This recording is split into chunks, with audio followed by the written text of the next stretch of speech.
15 जनवरी 2010 Burt Sutcliffe stadium, New Zealand.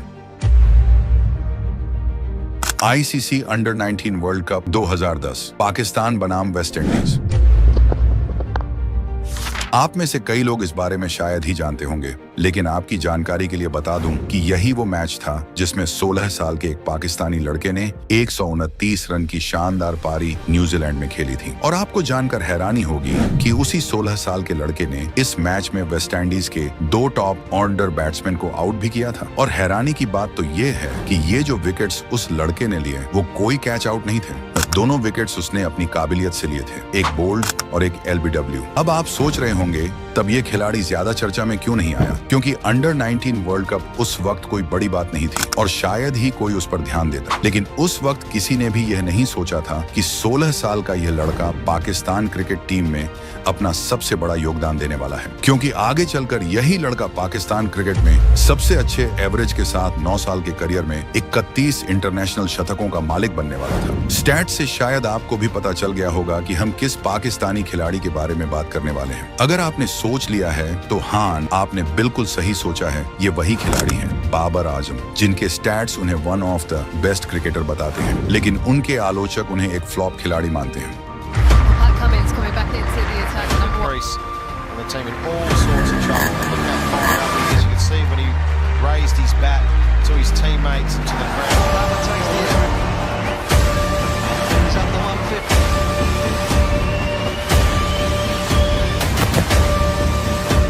तो दोस्तों, इस वीडियो में हम बात करेंगे कि क्या सच में बाबर आजम एक फ्लॉप खिलाड़ी हैं, या फिर वो पाकिस्तान के सबसे बेहतरीन टैलेंट्स में से एक थे जिनका कहीं ना कहीं गलत इस्तेमाल हुआ और जिन्हें पाकिस्तान क्रिकेट बोर्ड ने कंसिस्टेंटली प्रेशर में रखा।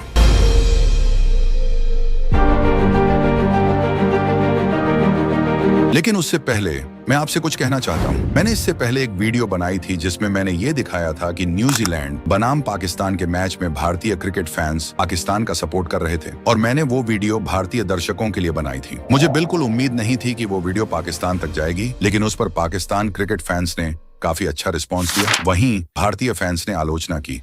अब मैं एक बात बताना चाहता हूँ कि क्रिकेट 2 टीमों के बीच खेला जाने वाला एक खेल है, जिसे खेल की भावना से खेलना चाहिए।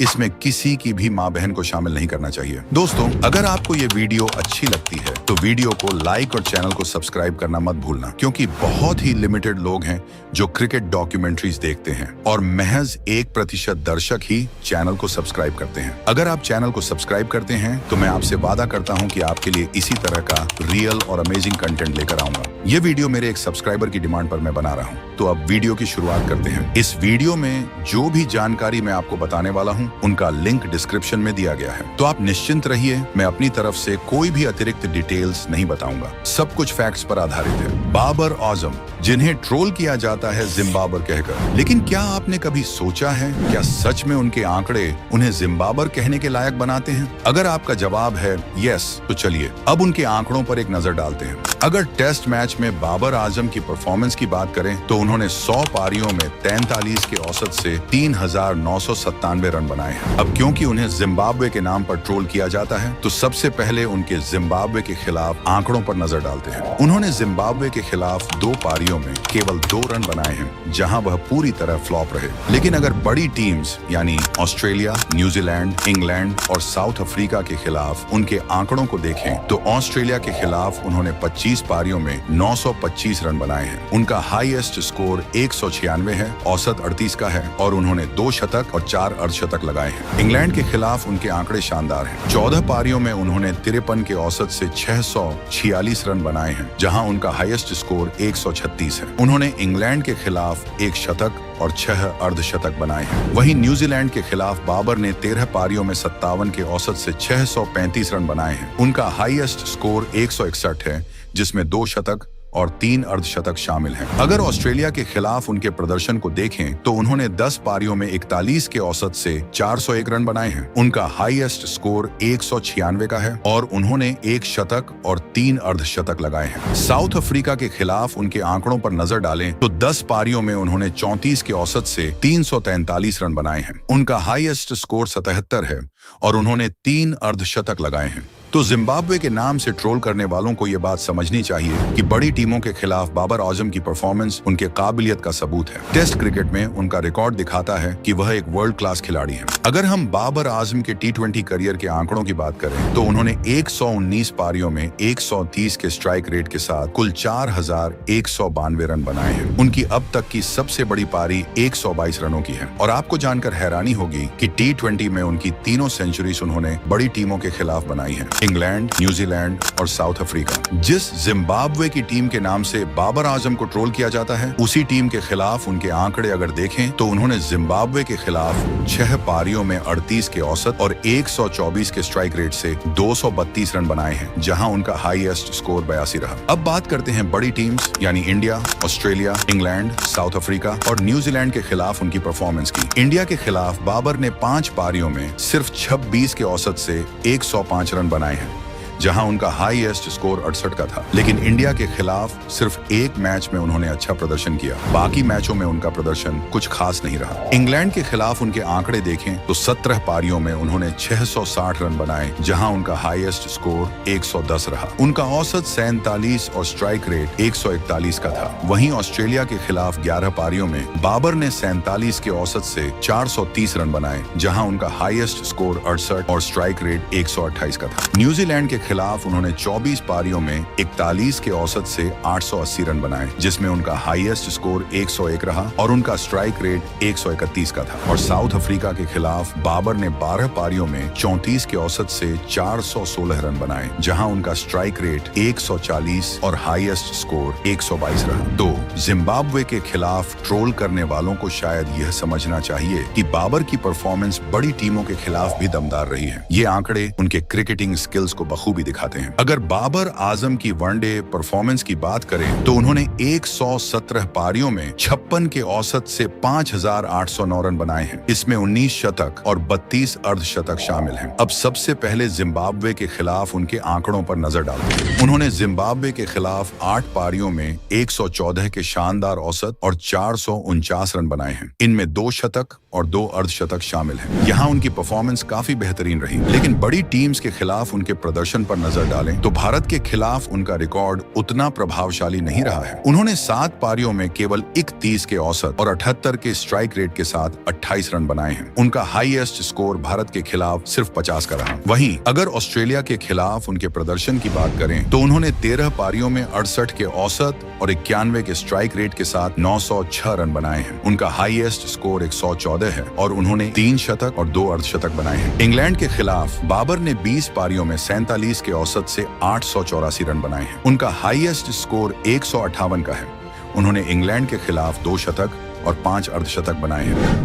न्यूजीलैंड के खिलाफ बाबर आजम ने 20 पारियों में 50 के औसत से 906 रन बनाए हैं। उनका हाईएस्ट स्कोर 107 का है, जिसमें 2 शतक और 8 अर्धशतक शामिल हैं। दक्षिण अफ्रीका के खिलाफ बाबर ने 11 पारियों में 62 के औसत से 573 रन बनाए हैं। उनका हाईएस्ट स्कोर 103 का है और उन्होंने 3 शतक और 1 अर्धशतक लगाए हैं। तो दोस्तों, अगर आईसीसी उन्हें अपना नंबर 1 वनडे बल्लेबाज बताती है तो ये फोकट में नहीं कहती। उनके आंकड़े ही उन्हें नंबर 1 वनडे बल्लेबाज बनाते हैं। जिस जिम्बाब्वे की टीम के नाम से उन्हें ट्रोल किया जाता है, उनके आंकड़े आपके सामने हैं और ये आंकड़े साफ बताते हैं कि बाबर आजम सिर्फ जिम्बाब्वे ही नहीं बल्कि बड़ी टीमों के खिलाफ भी शानदार प्रदर्शन करते हैं। फास्ट टेस्ट 5000 रन बनाने से लेकर भारत को पहली बार T20 वर्ल्ड कप में अपनी कप्तानी के दौरान हराने तक का भी बाबर आजम का रिकॉर्ड है। This is the moment and all of Pakistan will celebrate as will these two young men out there.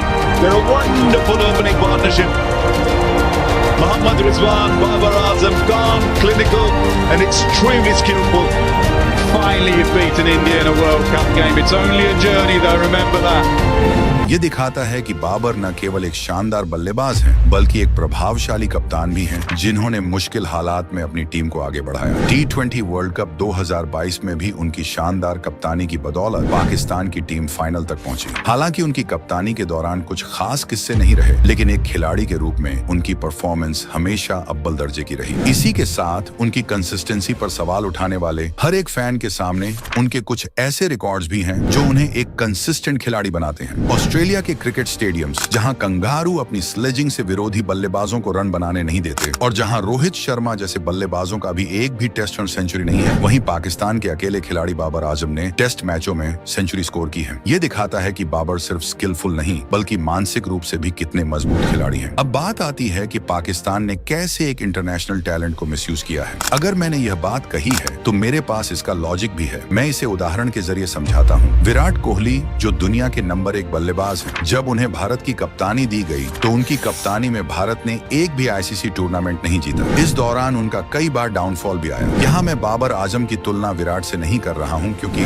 सभी जानते हैं कि विराट का स्तर कहीं ऊपर है, लेकिन फिर भी भारत की जनता ने विराट को कभी इस स्तर तक जलील नहीं किया। ऑन फील्ड से लेकर ऑन फील्ड तक इंडियन क्रिकेट फैंस ने उनका पूरा समर्थन किया। थोड़ी बहुत ट्रोलिंग हर जगह होती है, लेकिन कभी इस स्तर तक नहीं किया गया जैसा बाबर आजम के साथ होता है। ऑन फील्ड बाबर को जिस तरह से टॉर्चर किया जाता है वह क्रिकेट से परे जाकर व्यक्तिगत हमले जैसा लगता है। क्रिकेट सिर्फ एक खेल है। अगर 2013 से 2024 तक भारत में एक भी आईसीसी ट्रॉफी नहीं आई थी तो कोई बात नहीं। अगर आगे भी नहीं आएगी तो भी हम अपने खिलाड़ियों का समर्थन करना नहीं छोड़ेंगे। हम किसी को एक गेम में हारने के लिए जलील नहीं करेंगे और वैसा ही पाकिस्तान को भी करना चाहिए था। लेकिन ऑन फील्ड किसी भी खिलाड़ी को अपना दुश्मन समझना और क्रिकेट बोर्ड पर लगातार दबाव बनाना वह उस टैलेंट को डिमोटिवेट कर सकता है जो आपके देश को इंटरनेशनल लेवल पर रिप्रेजेंट कर रहा है। इस पूरे सिनारियो में बाबर आजम की बस एक गलती है कि वह पाकिस्तानी क्रिकेटर है। अगर ऐसा ही कोई टैलेंट भारत में होता तो निश्चित रूप से वह भी अच्छे खिलाड़ियों की श्रेणी में आता। टेस्ट मैच से बाबर को ड्रॉप करना जबकि उनके स्टैट्स उन्हें one of the greatest players बनाते हैं, और अगर भारत से पाकिस्तान हार जाती है तो अपने कप्तान को ट्रोल करना। अगर आप पाकिस्तानी हैं तो मेरा यह संदेश आपके लिए है। आप क्यों बार बार भूल जाते हैं कि अगर पाकिस्तान मैच हार जाती है तो यह बस एक खेल है जिसमें हार जीत स्वाभाविक है। किसी खिलाड़ी को ट्रोल करना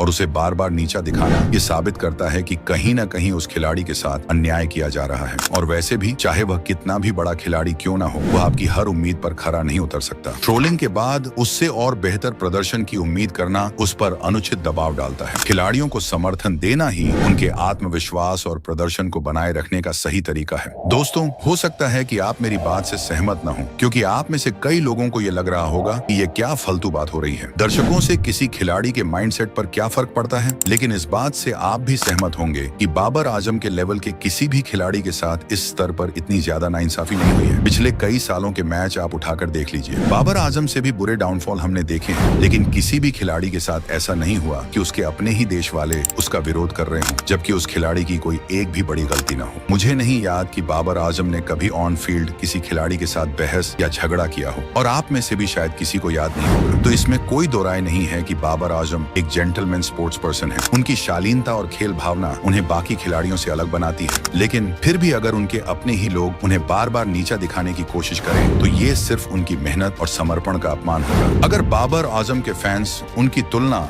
विराट कोहली से करते हैं तो इसमें भी हमें बाबर की खेल भावना और उनकी विनम्रता देखने को मिलती है। बाबर ने खुद विराट कोहली से ऑटोग्राफ तक लिया है ताकि उनकी तुलना विराट से होना बंद हो जाए। ये दिखाता है कि बाबर आजम न सिर्फ एक महान खिलाड़ी हैं बल्कि एक सच्चे जेंटलमैन भी हैं। विराट कोहली, जिनका क्रिकेट में एक अलग ही स्तर है, से तुलना होना किसी भी खिलाड़ी के लिए गर्व की बात हो सकती है, लेकिन बाबर ने इसे अपनी सादगी और खेल के प्रति सम्मान से संभाला। ये छोटा सा कदम भी बताता है कि बाबर आजम अपने खेल पर ध्यान केंद्रित रखना चाहते हैं, बजाय इसके कि तुलना और विवादों में उलझे। ये उनकी खेल भावना और व्यक्तिगत परिपक्वता को दर्शाता है। एक भारतीय होने के नाते अगर मैं मैदान पर बाबर आजम को भारत के खिलाफ मैच में ट्रोल करता हूँ या स्लेज करता हूँ तो यह खेल का हिस्सा माना जा सकता है और शायद इसका उन पर ज्यादा असर नहीं पड़े। लेकिन जब बाबर के अपने ही देश वाले उन्हें ट्रोल करते हैं या उनकी आलोचना करते हैं तो यह उनके आत्मविश्वास को गहरा आघात पहुंचा सकता है। पाकिस्तानी तेज गेंदबाज मोहम्मद आमिर ने 2023 वनडे वर्ल्ड कप में चयन न होने पर बाबर आजम की आलोचना शुरू कर दी। ये तो होता रहता है, यही चीज खत्म करनी है भाई। और मैं वीक नहीं हूँ, मैं वीक होता ना तो मैं 2010 के बाद क्रिकेट में आता ही। जब पाकिस्तान मैच हारने लगा तो आमिर ने फिर से टीम और बाबर पर निशाना साधा। भले ही उनका चयन न हुआ हो, लेकिन टीम के बाकी खिलाड़ियों का समर्थन करना चाहिए था, लेकिन नहीं, उन्हें तो हर हाल में अपने ऊपर ध्यान खींचना था। तो दोस्तों, आखिरी बात यही है कि Pakistani toxic fans, Pakistan cricket board का लगातार दबाव और टीम के अंदर की राजनीति ने बाबर आजम जैसे टैलेंट का सही उपयोग करने की बजाय उनका मनोबल तोड़ दिया। हम कह सकते हैं कि पाकिस्तान क्रिकेट बोर्ड ने उनका गलत तरीके से मिसयूज किया है। जिस टैलेंट ने पाकिस्तान क्रिकेट को नई ऊंचाइयों पर ले जाना था, उसे खुद के देश ने ही कमजोर कर दिया। दोस्तों, इस वीडियो में बस इतना ही। आपकी इस बारे में क्या राय है, कमेंट करके जरूर बताएं। आपका समय देने के लिए बहुत बहुत धन्यवाद।